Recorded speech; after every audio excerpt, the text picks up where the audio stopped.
یک یک ویدیویی رو دیدم، یک ژورنالیستی که خود ژورنالیست میگه دوران طالبان در کابل است، ویدیویی رو نشر کرده بود، رفته بود از یک بشکه ویدیو گرفته بود که ببین اینی را طالبان در موزیم مانده که ما افغانستان با اینی گرفتیم و این بسیار بر ما بزرگ است. من خواستم براتون بگویم 4 روز بعد او بشکه را براتون زیارت جور میکنه.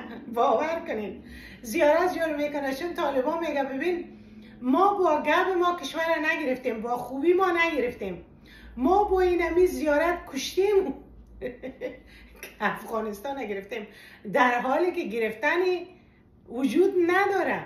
امریکا خواست از افغانستان بیرون بره و تمامی اتحادیه اروپا و ناتو همه تصمیم گرفتن که امریکا رو فالو کنه. گفت ما هم نمیشینیم اینجا.